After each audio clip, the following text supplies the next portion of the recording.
Hi, good day. How are you doing? Okay, good. Now I'll try to share with you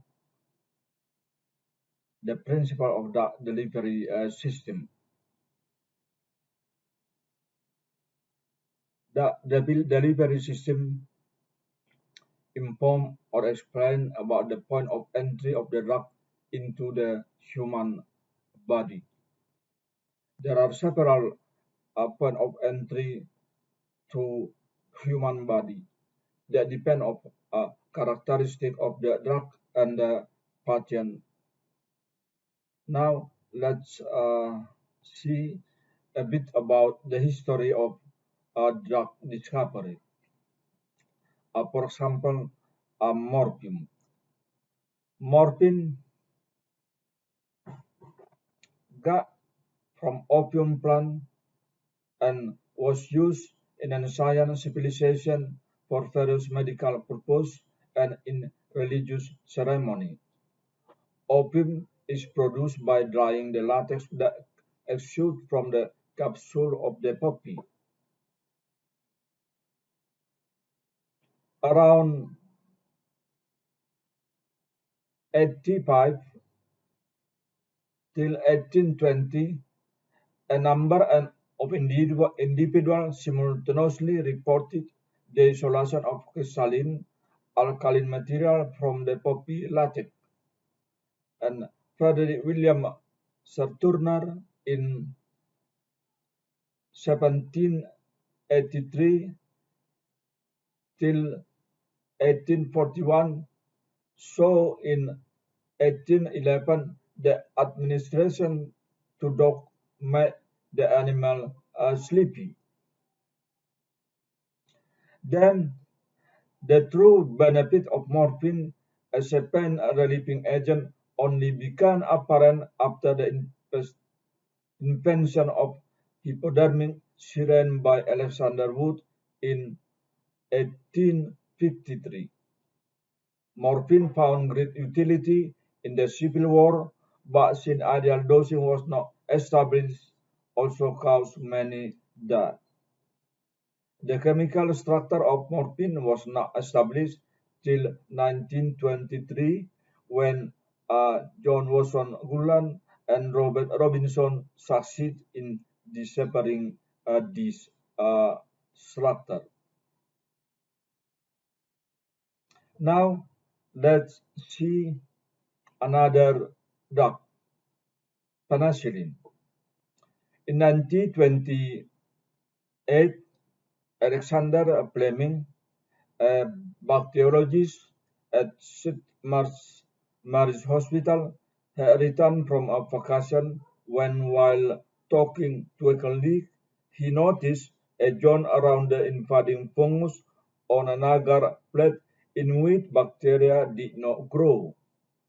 After isolating the mold and identifying it as belonging to the Penicillium genus, Fleming obtained an extract from the mold, naming its active agent as penicillin.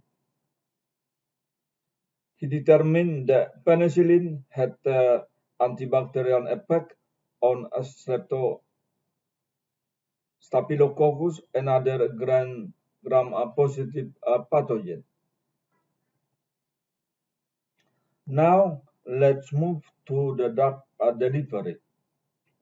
As I already explained before, drug delivery is related to the point of entry of the drug to the human body.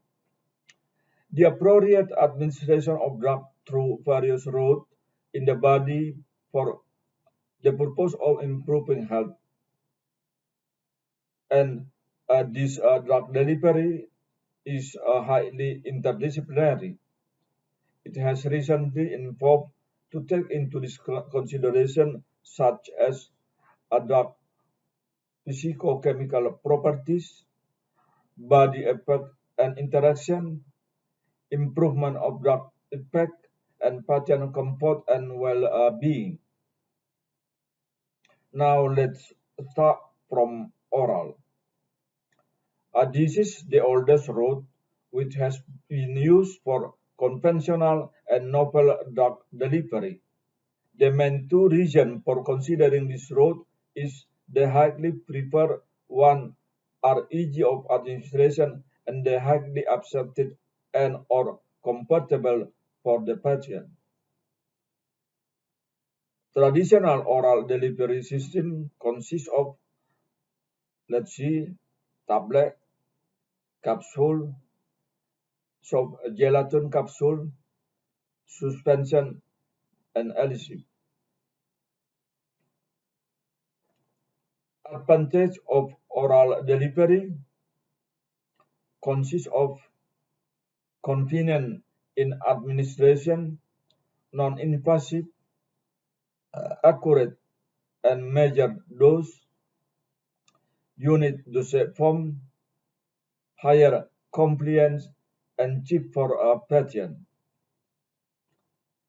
And disadvantage of oral delivery, the first one is unconscious patient cannot take dose, low permeability, a degradation by gastrointestinal enzyme, first pass metabolism, and irregular absorption.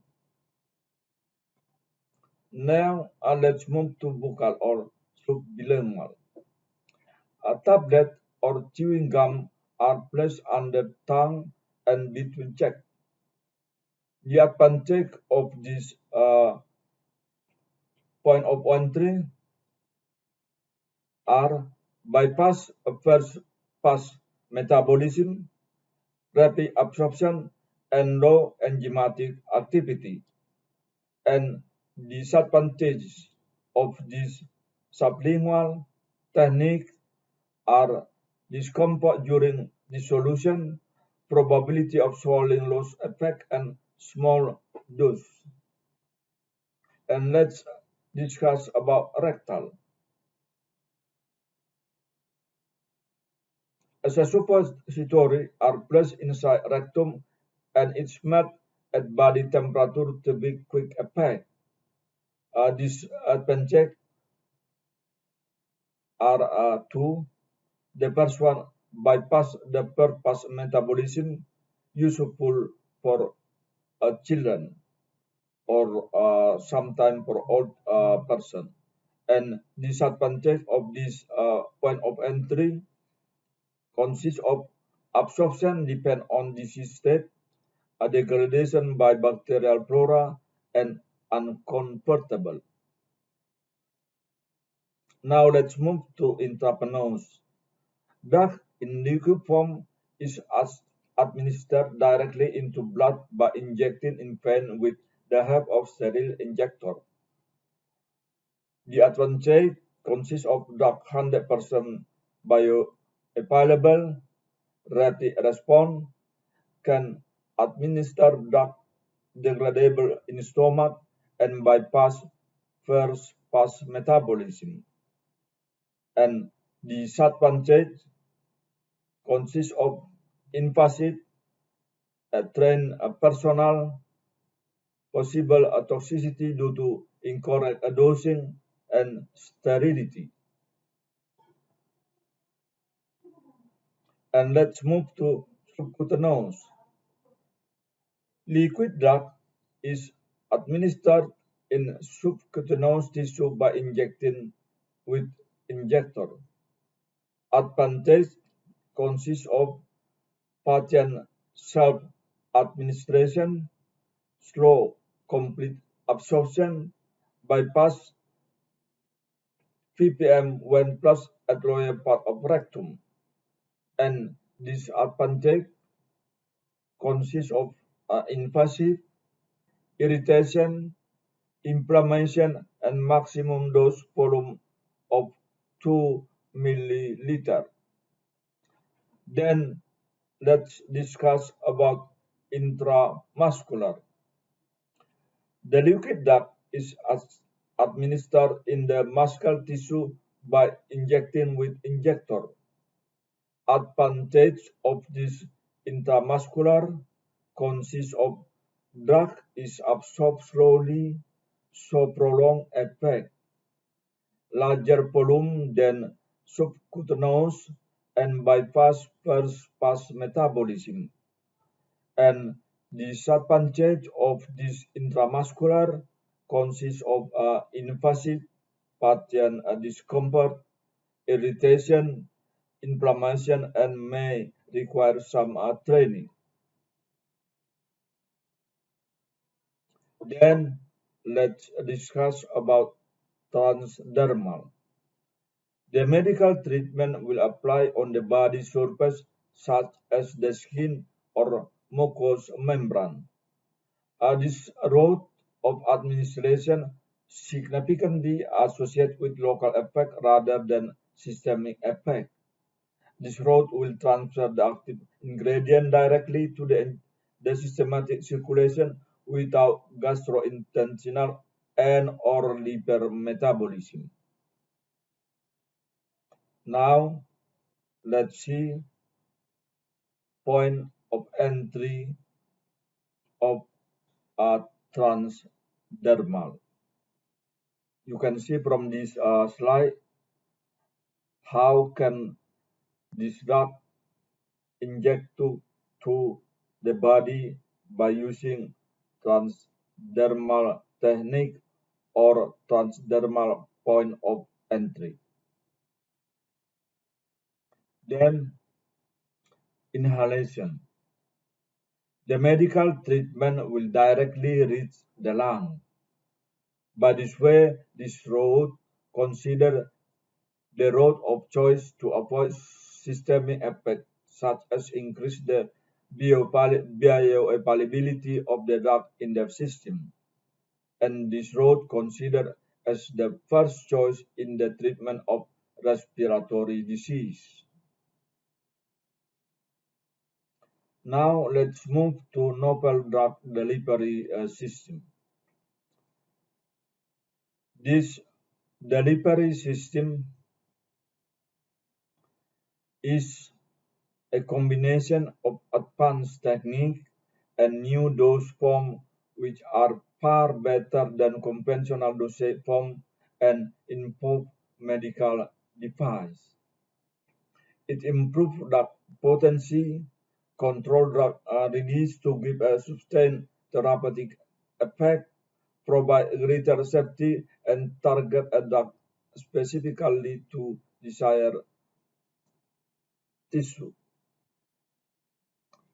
Advantage of this NDDS are optimum dose at the right time and right location, efficient use of expensive drug, excipient and reduction in production costs, and beneficial to patient, better therapy, improved comfort, and standard of living. Now, let's see mode of this NDDS.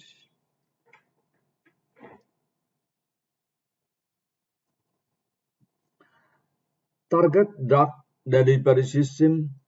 The drug is delivered in such a way that drug is only active in target area of the body, in which drug is released over a period of time in controlled manner. For example, colon target drug.